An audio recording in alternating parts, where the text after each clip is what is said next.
সাকিব আল হাসান বাংলাদেশের ক্রিকেটের অন্যতম সেরা তারকা সম্প্রতি আন্তর্জাতিক টি-টোয়েন্টি থেকে অবসরের ঘোষণা দিয়েছে। ২০০৬ সালে জিম্বাবুয়ের বিপক্ষে তার অভিষেক ম্যাচ থেকে শুরু করে প্রায় ৮ বছরের ক্যারিয়ারে তিনি বাংলাদেশ ক্রিকেটের অগ্রগতি ও সাফল্যে গুরুত্বপূর্ণ ভূমিকা রেখেছেন। সাকিবের অবসরের ঘোষণা বাংলাদেশ ক্রিকেটের একটি যুগের সমাপ্তি হিসেবে দেখা হচ্ছে, কারণ তিনি দেশের পক্ষে সবচেয়ে সফল অলরাউন্ডার হিসেবে বিবেচিত হন। টি-টোয়েন্টি ক্যারিয়ারে সাকিব ১-২-৯টি ম্যাচ খেলেছেন, যেখানে তিনি ব্যাট হাতে ২-৫-৫-১ রান সংগ্রহ করেছেন এবং বল হাতে ১-৪-৯ উইকেট নিয়েছেন।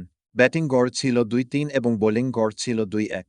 সাকিবের অবদান শুধু রান ও উইকেটের মধ্যেই সীমাবদ্ধ ছিল না, তিনি একজন দক্ষ অধিনায়ক হিসেবেও বাংলাদেশকে নেতৃত্ব দিয়েছেন, বিশেষত টি-টোয়েন্টি ও ওয়ানডে ক্রিকেট। সাকিবের নেতৃত্বে বাংলাদেশ অনেক উল্লেখযোগ্য জয় অর্জন করেছে, যার মধ্যে উল্লেখযোগ্য ২-০-১-৬ টি-টোয়েন্টি বিশ্বকাপে বাংলাদেশের পারফরম্যান্স।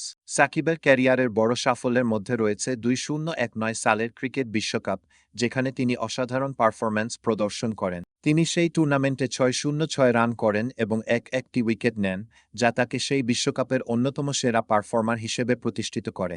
এছাড়া তিনি ছিলেন প্রথম ক্রিকেটার যিনি একটি বিশ্বকাপে ৬-০-০ রান এবং ১-০ উইকেটের মাইলফলক ছুঁয়েছিলেন। যদিও সাকিব আন্তর্জাতিক টি-টোয়েন্টি থেকে অবসর নিয়েছেন, তিনি এখনও ঘরোয়া এবং ফ্র্যাঞ্চাইজি লিগগুলোতে খেলবেন।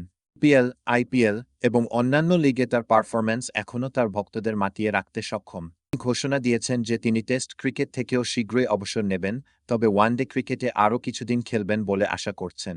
ধারণা করা হচ্ছে আসন্ন চ্যাম্পিয়ন্স ট্রফির পর তিনি সম্পূর্ণভাবে আন্তর্জাতিক ক্রিকেট থেকে বিদায় নেবেন। সাকিবের ক্যারিয়ারটি শুধুমাত্র ক্রিকেট মাঠেই সীমাবদ্ধ ছিল না, মাঠের বাইরেও তিনি ছিলেন নানা কারণে আলোচিত। সাম্প্রতিককালে তার উপর বেশ কিছু চোটের প্রভাব পড়েছে, যার কারণে তার পারফরম্যান্সও কিছুটা হ্রাস পেয়েছে।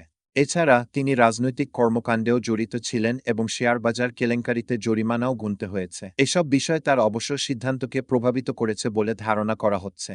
সাকিব আল হাসান কেবল বাংলাদেশের ক্রিকেটের নয়, বরং বিশ্ব ক্রিকেটের একজন আইকনিক খেলোয়াড় হিসেবে চিরস্মরণীয় হয়ে থাকবেন। তার অসাধারণ ক্যারিয়ার এবং অবসরের পরও তিনি তার বিশাল ভক্তবৃন্দের মনে অম্লান থাকবেন।